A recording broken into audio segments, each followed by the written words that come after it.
The morning that I started having trouble was a Friday morning. Got on the treadmill and only lasted maybe 30 seconds before I had to get off, almost hyperventilating, out of breath. Nothing that I had ever dealt with before. I had no symptoms other than shortness of breath. No pain, but it was extreme. I mean, I'd have to sit down and catch my breath for 5 minutes after just walking a flight of stairs. Called my primary doctor on Saturday. He said to come in and see him on Monday morning. So Jeremy's case is interesting because it highlights some of the pitfalls in diagnosis and management of pulmonary embolism, in that when you're pretty young and pretty healthy, you can tolerate a lot of things. And he was able to tolerate saddle pulmonary embolism because he's in good shape and he's very active.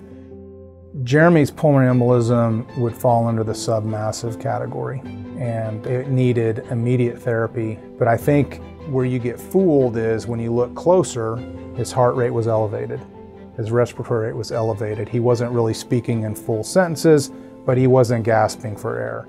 And I think those subtleties give you a false sense of security that things aren't really so bad, but they're actually potentially quite sick and at high risk for something bad to happen.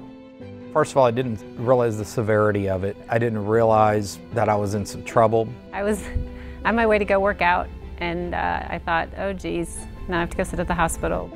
While Jeremy was in his procedure, I was in the waiting room updating family and friends. It wasn't until then that I realized how serious it was.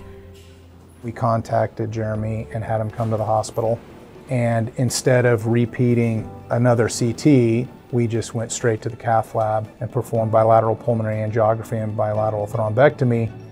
So the decision to use the Lightning system for Jeremy's procedure was, when you're talking about pulmonary embolism, it's a large volume of thrombus, so you need a reasonably good sized catheter to remove that thrombus.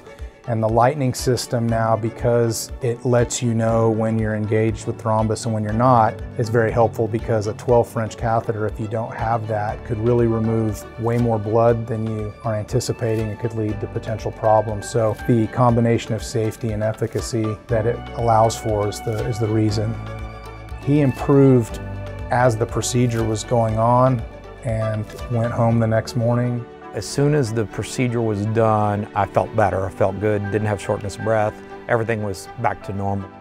My wife and I own 2 businesses here in Oklahoma. We own a competitive cheerleading gym, and we own a screen printing company.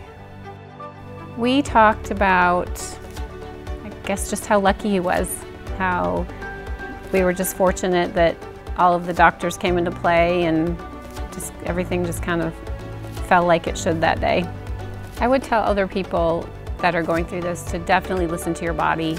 If you have shortness of breath, if you have pain in your legs, to definitely go and get it checked out.